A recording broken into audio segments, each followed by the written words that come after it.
I was recently watching an episode of Hoarders on YouTube. A woman who had been through significant trauma had hoarded out her whole house with piles of trash.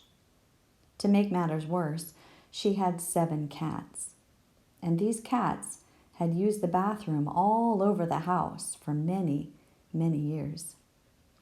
Family members who loved her would come and go from her house saying, "This is unhealthy. You need to clean this up." And she would reply, "I don't see anything." Family members who loved her would come and go and say, "This is unsanitary. Do you not smell that? It smells like something died in here." And she would reply, "I don't smell anything." Not only was she blind to the hoard, she was nose blind to the smell that hoard created.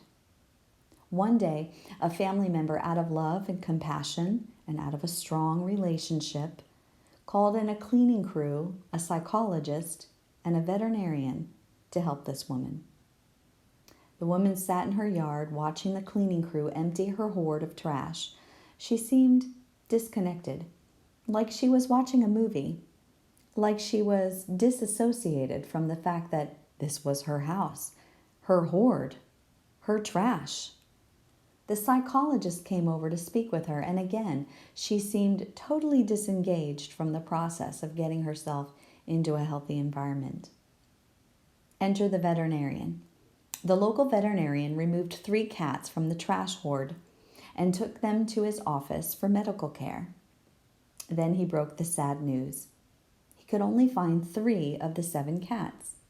Little by little, the trash heap in her home got smaller and smaller as the cleaning crew removed tons of garbage from her house. As the trash hoard was being removed, it uncovered the sad truth.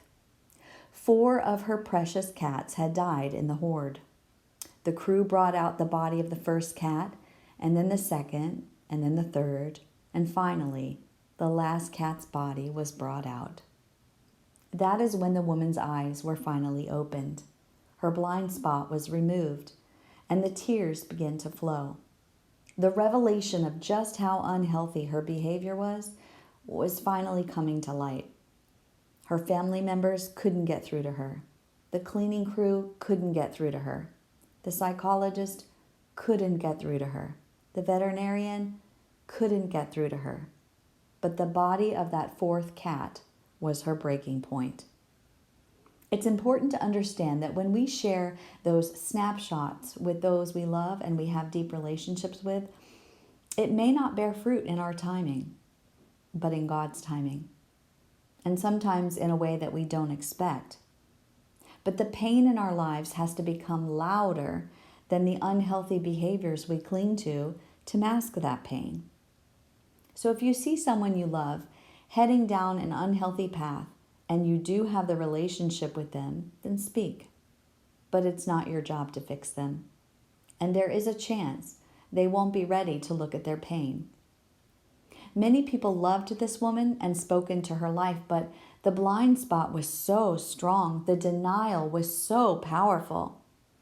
It took a few dead cats, some pretty jarring circumstances, to be the catalyst for her to open up to getting her healing.